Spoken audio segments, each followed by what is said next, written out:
Deep in the heart of Maple Town, where houses are made of candy and trees are made of chocolate, lived a little bunny named Benny. Benny was a curious bunny with a twitching nose and floppy ears. The hat was made of shimmering rainbow colors and had a tiny bell on top. As soon as Benny put it on his head, he heard a magical voice. "Greetings, chosen one. I am the wishing hat. I will grant you one silly wish every day for helping me find my true love." He loved nothing more than exploring the mystical lands beyond his burrow. Quack, quack, steer to the left. Quack, quack, steer to the right. Quack, quack, stop the boat. Why are we going backwards? Quack, quack, quack, quack, quack, quack, quack, Mommy. Benny knew he had to do something to fix it. He couldn't undo his wish, but maybe he could trick the hat to make it go away.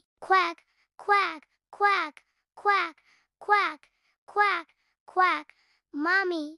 Finally, one brave gnome took off his froggy hat and said, "You win, Benny. I can't believe I was tricked by a bunny."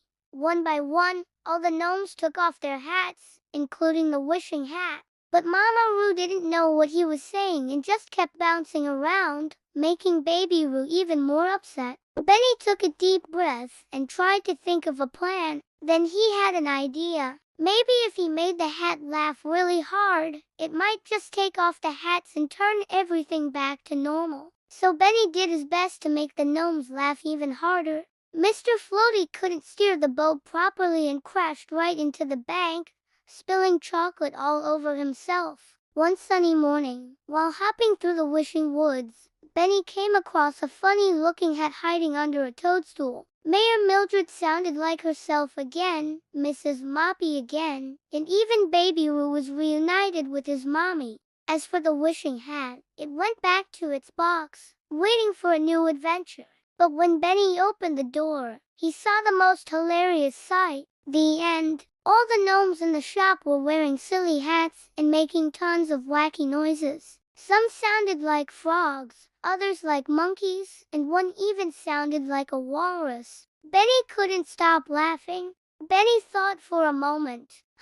This is a tough one. There are so many things I could wish for. Mrs. Mopsy was making pancakes, but now she sounded like this. "Who put the syrup on the pancake? I want the syrup on top the pancake. Hunk, hunk. I want the syrup on top the pancake." Mrs. Mopsy got so flustered she flipped the pancake batter and made a huge mess. More carrots, an underground carrot pipe to the cheesecake factory, or a giant ball of yarn to build a house out of. Everyone in Maple Town sounded like a duck. Mayor Mildred sounded like this. "Hunk, hunk. Good morning, citizens. It's a beautiful day in Maple Town. Now let's all sing, Cumbia." And Benny said, I don't think that's how you spell Cumbia." But no one could understand him because he sounded like this. Quack, quack, quack, quack, quack, quack, quack,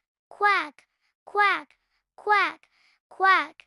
Suddenly, an idea struck him like a bolt of lightning. "I know what I want. Make everyone's voice sound like ducks." And with that, the hat vanished. Benny couldn't believe his ears. Benny quickly realized that his silly wish had turned into a big problem.